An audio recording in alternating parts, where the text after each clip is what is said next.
Hi, everyone. So I recently did, it was Journal 93, a video about beta readers and my perception that beta appraisal of any art form necessarily compromises its integrity.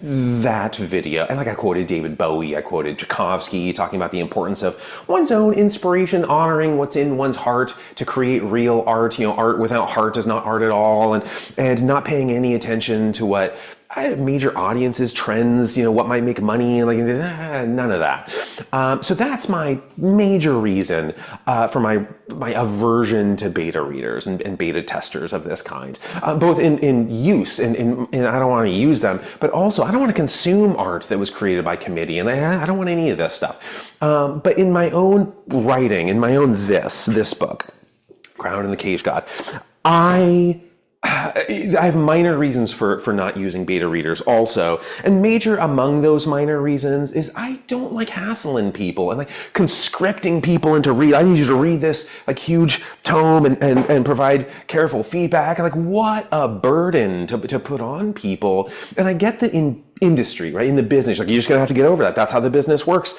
Right? You have to hassle people. That's how you get forward. That's how you make money. That's how. Yeah, I don't think any of that's true. I don't think you need to do any of that. Those are people to be avoided. I mean, that's if you're hassling people more than you're compensating them, that's like a human rights violation. That's what labor laws are generated to avoid and to prevent happening. But I don't think you have to be that person.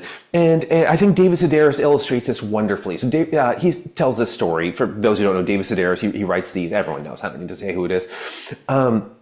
But he told this story about being in a hotel room. He was up in a hotel room somewhere, and someone, I think it was a birthday cake, someone gave him a cake. But he's sitting there, it's how am I going to eat this? I don't have any silverware. How am I supposed to eat this thing? And for 1 second, he contemplates, should I call room service and just have them bring up a fork and a knife or something? He said, no, I don't want to hassle them. They have other things to do. Whether they have better things to do, who knows? But they have other stuff to do. I seem to have spilled coffee beneath me. And so he doesn't do it. And that's human decency. So what he does instead is he pulls a credit card out of his wallet and cuts the cake with a credit card and then eats it that way. And that human decency did not stop him from ingesting as many calories as he wanted to. It didn't change the experience at all. He didn't need to hassle room service. And decency carries over into other domains of life, and it didn't stop him. That same humanity did not stop him from becoming one of the greatest writers of our time. But then on top of that, if you believe in your work, here's another major minor reason. If you believe in your work, if you poured your heart into it, my feet are getting sticky now. You poured your heart into it and you think your heart is gonna, resonate with other hearts. People will find joy in what you've put together. They'll find escapism. They'll find a nostalgic experience or an empathetic experience or something.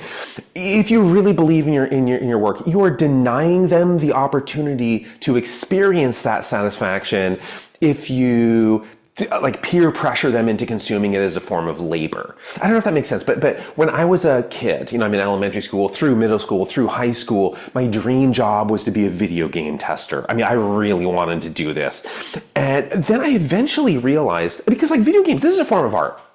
I'm wearing a video game shirt, but this is, video games have the visual art, paintings and movies and whatever, that kind of art. It has music. Some of these symphonic suites of video games are among the greatest ever done.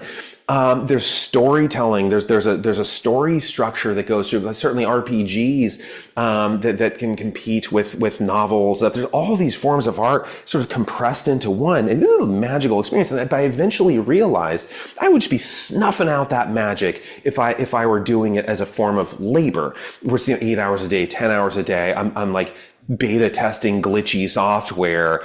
I would lose the ability to appreciate it as an art, for the escapism, for all those joys and wonders I talked about earlier. I would just be stifling that. And what a terrible thing to do to myself. And you see this phenomenon in pretty much anything. When I was doing my PhD, I was paying for my tuition. I wasn't paying tuition because I was working. And my work was I was on these NIH studies doing contingency management, collecting data for contingency management. Now I was working with substance use disorder patients in Hartford, Connecticut. But you see contingency management in a number of areas where you're just paying people for an outcome. You're giving them rewards, external rewards to produce some sort of outcome. And like, let's say it's kids that you're working with and you're paying kids, maybe not in cash or something, but let's say it's candy. You're giving kids like Starbursts and Skittles and whatever to produce art, to play music and to make macaroni art and whatever. Yeah, if you give them a bunch of Starbursts, they're going to learn their scales. They're going to practice it better. Their fingering on piano, whatever's going to be better. They're going to do 10 times as much macaroni art.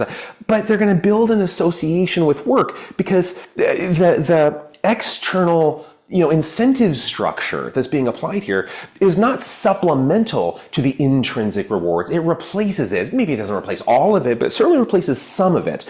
So that when you withdraw the incentives, when you withdraw the Starburst or something, I'm not going to produce macaroni art anymore. I'm not going to play my instrument. This is work. You think I'm going to go to work for free? I'm not volunteering. I'm not going to go to work for free. Pay me if you want me to do this. Like, what a terrible thing to do to people, because aside from personal and sort of intimate relationships and friendships, aside from that, probably the single greatest satisfaction, the most rewarding emotional thing in life is art. And if you are sullying, compromising art, if you're suffocating someone's ability to derive intrinsic pleasure from art, again, let's go back to like human rights violation. What a horrible thing to do to a human being.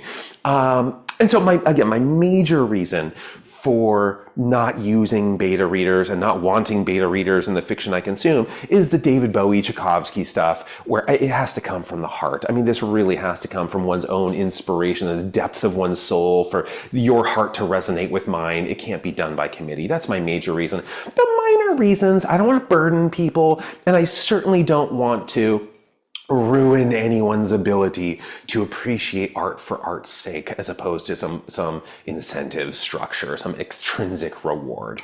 But that's it for today. I hope your day is free from burdens of every kind and full of whatever version of art you like, whether it's video games, it's novels, it's music, it's cinema, or whatever it is. I hope it's filled with the magic of that thing. Okay, I'll see you next time. Bye.